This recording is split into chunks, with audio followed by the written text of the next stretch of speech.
বাংলাদেশ সহ ৭৫টি দেশের নাগরিকদের দুঃসংবাদ দিল মার্কিন যুক্তরাষ্ট্র। ট্রাম্প প্রশাসন ৭৫টি দেশের আবেদনকারীদের জন্য ইমিগ্রেন্ট ভিসা স্থগিত করেছে বলে যুক্তরাষ্ট্র পররাষ্ট্র দপ্তরের এক মুখপাত্র জানিয়েছেন। বুধবার ফক্স নিউজ প্রথম এ খবর প্রকাশ করে, যেখানে পররাষ্ট্র দপ্তরের একটি স্মারকলিপির উদ্ধৃতি দেওয়া হয়।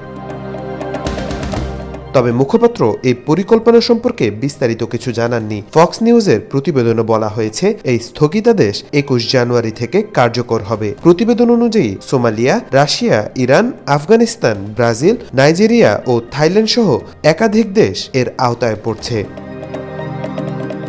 স্মারকলিপিতে যুক্তরাষ্ট্রের দূতাবাসগুলোকে বিদ্যমান আইনের আওতায় ইমিগ্রেন্ট ভিসা প্রত্যাখ্যানের নির্দেশ দেওয়া হয়েছে।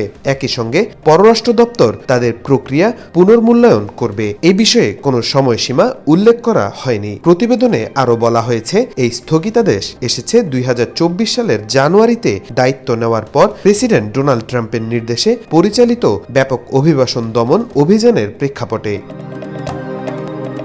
পররাষ্ট্র দপ্তরের মুখপাত্র টমি পিগট এক বিবৃতিতে বলেন, যুক্তরাষ্ট্রে পাবলিক চার্জে পরিণত হতে পারেন এমন সম্ভাব্য অভিবাসীদের অযোগ্য ঘোষণা করার দীর্ঘদিনের ক্ষমতা পররাষ্ট্র দপ্তর ব্যবহার করবে এবং আমেরিকান জনগণের উদারতার অপব্যবহার রোধ করবে। তিনি আরও বলেন, এই ৭৫টি দেশ থেকে অভিবাসন স্থগিত থাকবে যতক্ষণ না পররাষ্ট্র দপ্তর কল্যাণ ভাতা ও সরকারি সুবিধা গ্রহণের উদ্দেশ্যে বিদেশি নাগরিকদের প্রবেশ ঠেকাতে অভিবাসন প্রক্রিয়া পুনর্মূল্যায়ন করে।